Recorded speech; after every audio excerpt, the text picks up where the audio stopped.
Here's how it's done. This is actually a stencil that somebody called and custom ordered, and we liked it so much we figured, you know what? Might as well put it on the website. It's pretty cool looking.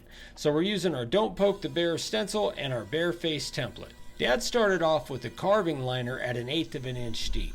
Now I think Dad's done this template before with the profile bit, so it is doable, but you're not going to be able to carve as deep because that has a wider cut to it.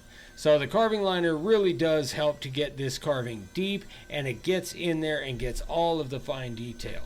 I always say that the carving liner is the 4th bit you should get. The first 3 bits are your profile, your 60, and your 90, and those will do a lot of your stuff for you, but the carving liner is number 4 because when you need it, there is no substitution. So once Dad got all the carving liner work done, he went in with the profile bit to widen those up a little bit, and then the 60-degree bit to take out the remainder of the wood.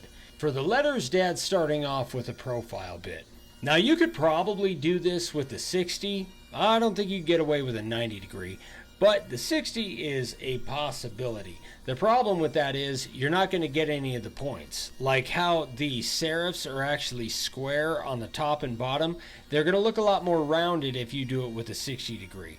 So the profile bit, I think, was a good call on Dad's part. You'll notice that some of the letters have the white lines through them, and you don't actually carve those out. When you have the middle of a letter, like the middle of the A or the middle of an O, in order for them to cut properly, we have to kind of attach them so that doesn't just fall out. Now, if you like the stencil look, you can follow those lines, but like Dad's not doing that right here, so you certainly don't have to. To take out the rest of the wood on the inside of the letters, Dad's using our 60-degree bit, which isn't normally the bit we use for this, but because these letters are fairly small, it fits in there a lot better than our 90-degree bit, which is what we use to get our texture 99% of the time. Once the carving's done, Dad's going to brush it all out with a stiff bristle brush, and he's going to use a rough disc on our disc sander, and he's just going to chop up the edge a little bit.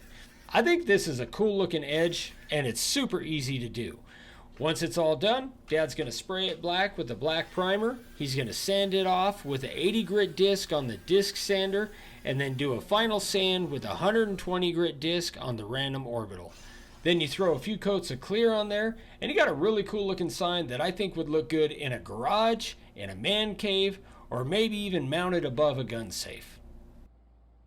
Everything we used here and tons more are available over at our website, makeawoodsign.com. Go check it out.